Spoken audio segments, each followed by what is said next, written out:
Hello students, आप सभी का RP edu for you channel पर स्वागत है। इस वीडियो में हम लोग यूपी बोर्ड कक्षा 12 रसायन विज्ञान की प्रैक्टिकल फाइल में आयतन मितीय विश्लेषण से संबंधित एक प्रयोग को लिखना सीखेंगे। तो सबसे पहले हम लोगों को यह जानना आवश्यक है कि हम लोगों के कोर्स में आयतन मितीय विश्लेषण से संबंधित कौन से प्रयोग रखे गए हैं। तो हम लोगों के कोर्स में आयतन मितीय विश्लेषण से संबंधित सरल अनुमापन को रखा गया है और जो सरल अनुमापन हम लोगों के कोर्स में रखे गए हैं वह ऑक्सीकरण अपचयन अनुमापन है, क्योंकि ये अनुमापन ऑक्सीकरण अपचयन अभिक्रियाओं पर आधारित होते हैं। तो इसमें हम लोगों को फेरस अमोनियम सल्फेट या ऑक्सैलिक अम्ल का मानक विलयन बनाकर इसकी सहायता से दिए हुए पोटेशियम परमैंगनेट के विलयन की सांद्रता ज्ञात करनी होती है। तो इस वीडियो में हम लोग ऐसे ही एक प्रयोग के बारे में जानेंगे, जिसके लिए सबसे पहले रसायन विज्ञान की प्रैक्टिकल फाइल में जो रूलदार पेज होता है उस पे सबसे ऊपर प्रयोग संख्या लिखेंगे और उसके इस साइड में दिनांक लिखेंगे और उसके इस साइड में उद्देश्य हेडिंग डालकर इसमें लिखेंगे फेरस अमोनियम सल्फेट का लगभग N/50 सांद्रता का 250 मिलीलीटर मानक विलयन बनाकर इस विलयन की सहायता से दिए हुए अज्ञात सांद्रता के पोटेशियम परमैंगनेट के विलयन की सांद्रता ग्राम प्रति लीटर में ज्ञात करना। तो इसमें लिखा गया है फेरस अमोनियम सल्फेट का लगभग N/50 सांद्रता का। तो N/50 का मतलब देखिए क्या है, इसमें N जो होता है वह विलयन की नॉर्मलता को प्रदर्शित करता है और विलयन की नॉर्मलता के बारे में आप लोग जानते होंगे कि किसी विलयन के 1 लीटर में उपस्थित पदार्थ के ग्राम तुल्यांकों की संख्या को विलयन की नॉर्मलता कहते हैं। तो इसमें N/50 का तात्पर्य होता है नॉर्मलता का 1/50वां भाग, यानी N मतलब नॉर्मलता और N/50 है तो N गुणे 1/50 होगा, तो इसका मतलब हुआ N का 1/50वां भाग। और यहाँ पर जो विलयन बनाया जाएगा वह 250 मिलीलीटर होगा। यहाँ पर जो मानक विलयन लिखा गया है इसका तात्पर्य होता है कि वह विलयन जिसकी सांद्रता हमको ज्ञात रहती है, यानी ऐसा विलयन जिसकी सांद्रता ज्ञात होती है उसको मानक विलयन कहा जाता है। तो इसमें फेरस अमोनियम सल्फेट का N/50 सांद्रता का 250 मिलीलीटर मानक विलयन बनाना होता है। इस विलयन की सांद्रता हमको ज्ञात रहती है, जिसके कारण इसको मानक विलयन कहा जाता है। अब आगे यहाँ पर लिखा गया है अज्ञात सांद्रता के पोटेशियम परमैंगनेट के विलयन की। तो यह जो पोटेशियम परमैंगनेट का विलयन होता है या दिया जाता है और इसकी सांद्रता हमको ज्ञात नहीं रहती है और इसी की सांद्रता इस प्रयोग में हमको ग्राम प्रति लीटर में ज्ञात करनी होती है। तो इसके लिए आगे जो हेडिंग है वह है आवश्यक सामग्री का और इसमें लिखा गया है पीपेट, ब्यूरेट, मापक फ्लास्क, वाच ग्लास, रासायनिक तुला, कोनिकल फ्लास्क, आसुत जल, कीप, weight box, ferrous ammonium sulphate, potassium permanganate विलयन, तनु H2SO4 इत्यादि। तो यह जो सभी आवश्यक सामग्रियां हैं इनका उपयोग इस प्रयोग में कहीं ना कहीं होगा और इसको आप लोग अपनी प्रयोगशाला में जाके देखकर समझ सकते हैं कि यह क्या होती हैं। इसके नीचे लिखा गया है सिद्धांत। सिद्धांत में लिखा गया है इस अनुमापन में तनु H2SO4 की उपस्थिति में KMnO4 फेरस सल्फेट को फेरिक सल्फेट में ऑक्सीकृत कर देता है और स्वयं MnSO4 में अपचयित हो जाता है। परिणाम स्वरूप KMnO4 का गुलाबी रंग गायब हो जाता है। अंतिम बिंदु पर जब संपूर्ण फेरस आयन फेरिक आयन में बदल जाता है तब KMnO4 का गुलाबी रंग गायब नहीं होता है। तो इसमें लिखा गया है कि इस अनुमापन में तनु सल्फ्यूरिक अम्ल की उपस्थिति में पोटेशियम परमैंगनेट फेरस सल्फेट को फेरिक सल्फेट में ऑक्सीकृत कर देता है। तो यह जो तनु सल्फ्यूरिक अम्ल होता है यह पहले पोटेशियम परमैंगनेट से क्रिया करता है और नवजात ऑक्सीजन उत्पन्न करता है। यह जो नवजात ऑक्सीजन होती है वह फेरस सल्फेट को फेरिक सल्फेट में ऑक्सीकृत कर देती है। आगे इसमें लिखा गया है कि जो पोटेशियम परमैंगनेट होता है वह स्वयं मैग्नस सल्फेट में अपचयित हो जाता है, यानी फेरस सल्फेट का फेरिक सल्फेट में ऑक्सीकरण होता है और पोटेशियम परमैंगनेट का मैग्नस सल्फेट में अपचयन होता है। परिणाम स्वरूप पोटेशियम परमैंगनेट का गुलाबी रंग गायब हो जाता है। तो देखिए जब तक फेरस सल्फेट फेरिक सल्फेट में बदलता रहता है तब तक पोटेशियम परमैंगनेट तनु सल्फ्यूरिक अम्ल से क्रिया करके नवजात ऑक्सीजन फेरस सल्फेट को देता रहता है, लेकिन धीरे धीरे जब विलयन में उपस्थित सभी फेरस आयन फेरिक आयन में ऑक्सीकृत हो जाता है तब पोटेशियम परमैंगनेट ऑक्सीजन देना बंद करता है और जिसके कारण जो पोटेशियम परमैंगनेट का गुलाबी रंग होता है वह गायब नहीं होता है। तो इसको आप पढ़कर समझेंगे तो आपको पूरा समझ में आ जाएगा। इसी को हम लोग यहाँ पर समीकरण के रूप में दिखाते हैं। तो इसमें लिखा गया है 2KMnO4 प्लस 3H2SO4 बराबर K2SO4 plus 2MnSO4 plus 3H2O plus 5O। यहाँ पर जो ऊपर बताया गया कि पोटेशियम परमैंगनेट तनु सल्फ्यूरिक अम्ल से क्रिया करता है तो नवजात ऑक्सीजन देता है। यह जो नवजात ऑक्सीजन होती है यह गुरु कोष्ठक में बंद रहती है, यानी जब ऑक्सीजन को गुरु कोष्ठक में बंद करके लिखा गया हो किसी समीकरण में तो यह नवजात ऑक्सीजन को प्रदर्शित करता है, और जो नवजात ऑक्सीजन होती है वह ऑक्सीजन परमाणु के रूप में रहती है जिससे अत्यधिक क्रियाशील होती है। आगे यहाँ पर लिखा गया है 10FeSO4.NH4 twice SO4.6H2O plus 5H2SO4 plus 5O बराबर 5Fe2SO4 thrice plus 10NH4 twice SO4 plus 65H2O। तो यहाँ पर देखिए क्या हुआ, यह जो फेरस अमोनियम सल्फेट है यह इससे क्रिया करेगा जो नवजात ऑक्सीजन रहेगी, और यहाँ पर तनु सल्फ्यूरिक अम्ल भी उपस्थित रहेगा। तो यह जो इसमें फेरस सल्फेट होता है वह फेरिक सल्फेट में बदल जाता है, यानी फेरस सल्फेट का फेरिक सल्फेट में ऑक्सीकरण हो जाता है। आगे जब इन दोनों समीकरण को जोड़ा जाता है तो यहाँ पर एक दूसरा समीकरण प्राप्त होता है 2KMnO4 plus 10FeSO4.NH4 twice SO4.6H2O plus 8H2SO4 बराबर K2SO4 plus 2MnSO4 plus 5Fe2SO4 thrice plus 10NH4 twice SO4 plus 68H2O। इस समीकरण में अगर कुल मिला के देखा जाए तो यहाँ पर जो पोटेशियम परमैंगनेट होता है इसमें मैग्नीज की ऑक्सीकरण अवस्था +7 होती है, और यह जो फेरस अमोनियम सल्फेट होता है इसमें यह जो आयरन होता है इसकी ऑक्सीकरण अवस्था +2 होती है। और इधर जब चलेंगे तो यहाँ पर जो मैग्नस सल्फेट होता है इसमें मैग्नीज की ऑक्सीकरण अवस्था +2 होती है, तो यहाँ पर +2 लिखेंगे। उसके बाद यह जो फेरिक सल्फेट होता है इसमें आयरन की ऑक्सीकरण अवस्था +3 होती है।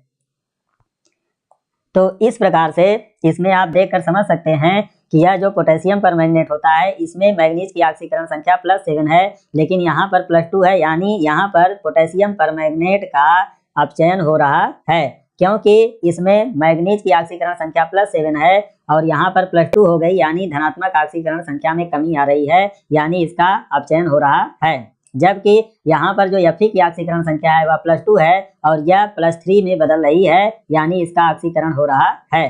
तो जब अनुमापन कराया जाता है, दोनों विलयनों को मिलाया जाता है, तो यह जो पोटेशियम परमैंगनेट होता है यह इसका ऑक्सीकरण करता जाता है, यानी पोटेशियम परमैंगनेट Fe का ऑक्सीकरण करता जाता है। लेकिन एक समय ऐसा आता है जब विलयन में संपूर्ण Fe2+ जो होता है वह Fe3+ में बदल जाता है, तो फिर पोटेशियम परमैंगनेट का अपचयन नहीं हो पाता है, जिसके कारण पोटेशियम परमैंगनेट का गुलाबी रंग गायब होना बंद हो जाता है।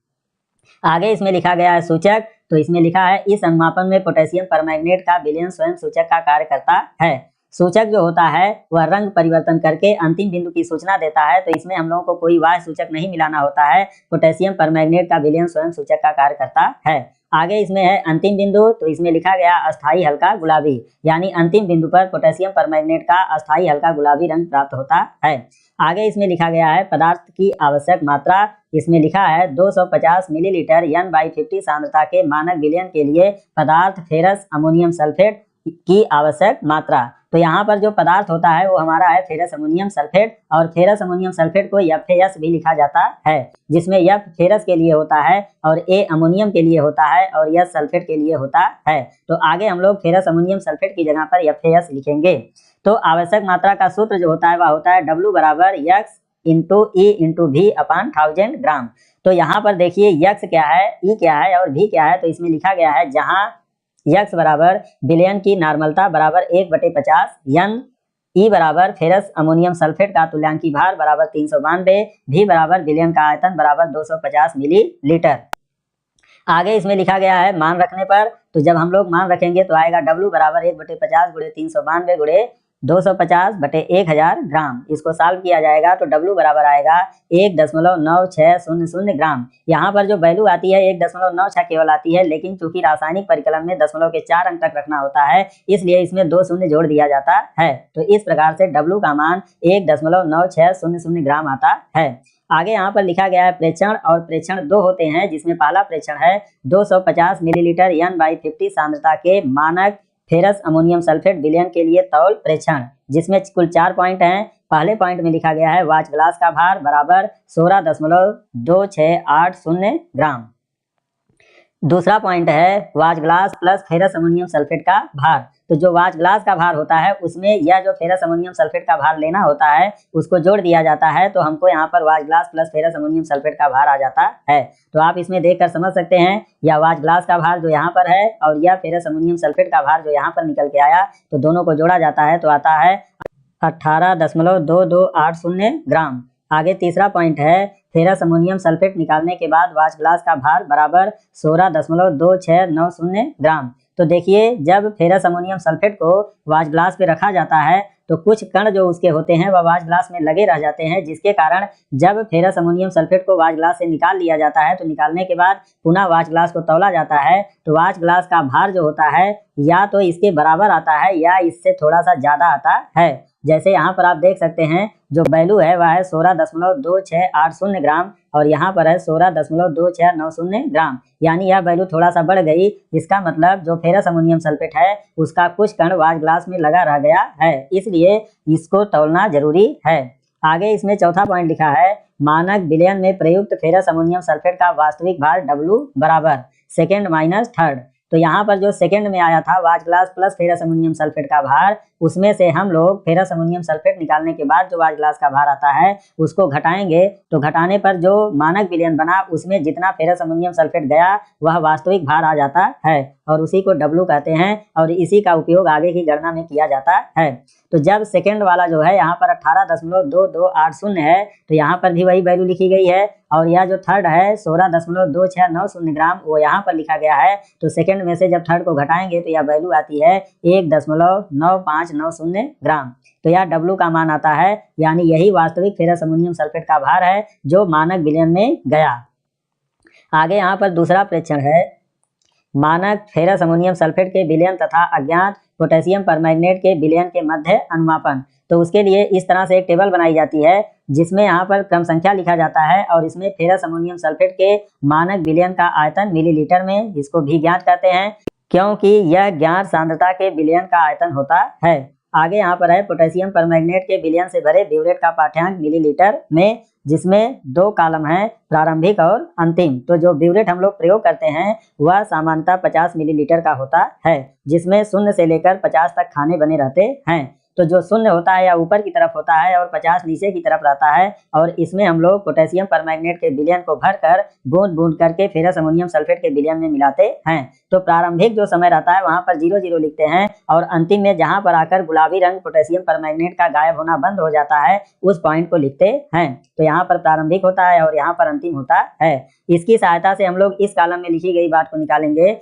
जिसमें लिखा गया है अनुमापन में प्रयुक्त पोटेशियम परमैंगनेट विलयन का आयतन मिलीलीटर में। तो इसको ज्ञात करने के लिए हम लोग अंतिम में से प्रारंभिक को घटा देते हैं, जो आता है उसको यहाँ पर लिख देते हैं। आगे है इसमें सदृश पाठ्यांक मिलीलीटर में, इसको भी अज्ञात कहते हैं क्योंकि यह जो विलयन होता है इसकी सांद्रता हमको ज्ञात नहीं रहती है।